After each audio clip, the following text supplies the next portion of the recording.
এবার ডেঙ্গি পরিস্থিতির খবর জানাতে আমাদের সঙ্গে রাজধানীর মুগদা মেডিকেল কলেজ হাসপাতাল থেকে যুক্ত হচ্ছেন সঞ্জিদা প্রিয়। সঞ্জিদা, প্রথমেই জানতে চাই যে মুগদা মেডিকেল কলেজ হাসপাতালে এখন ডেঙ্গির কতজন রোগী আছে, এছাড়া আরেকটু জানাবেন যে সেখানে চিকিৎসা সেবা নিয়ে রোগী বা স্বজনদের কোনো অভিযোগ পেয়েছেন কিনা, এছাড়া চিকিৎসকরা আসলে কি বলছেন এ বিষয়ে।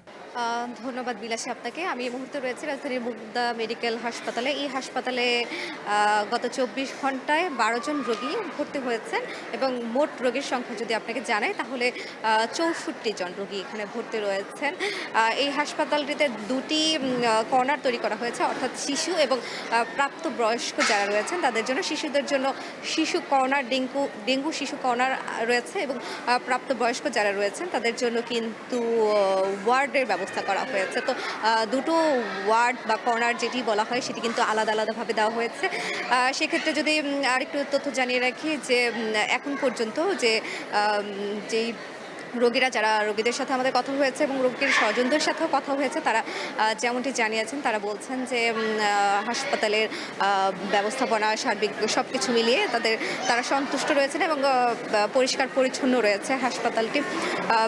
রোগীরা এখানে যেই সিমটম নিয়ে ভর্তি হচ্ছে, মূলত তাদের ৩ দিন ধরে জ্বর ছিল, জ্বরের পর বমি ছিল এবং বমি থেকে তারা যখন হচ্ছে এই টেস্ট করেছেন এরপরেই কিন্তু হচ্ছে তাদের এই ডেঙ্গু শনাক্ত হয়। এরপর তারা হচ্ছে বিভিন্ন জেলা থেকে এসেছেন, শুধু যে ঢাকার মধ্যে রোগী আছে তেমনটি না, বিভিন্ন জেলা থেকে দূর দূরান্ত থেকে কিন্তু তারা এখানে চিকিৎসা নিচ্ছেন এবং চিকিৎসা সেবার মান বিষয়ে যদি বলা হয় তাহলে এখন পর্যন্ত তারা কিন্তু সন্তুষ্টির কথা প্রকাশ করেছেন। গত ২৪ ঘন্টার তথ্য যদি একটু জানিয়ে রাখি, সারা দেশে ৪৪ জন রোগী আক্রান্ত হয়েছেন ডেঙ্গিতে এবং এখন পর্যন্ত কিন্তু ২৪ ঘন্টায় কোনো মৃত্যুর খবর পাওয়া যায়নি।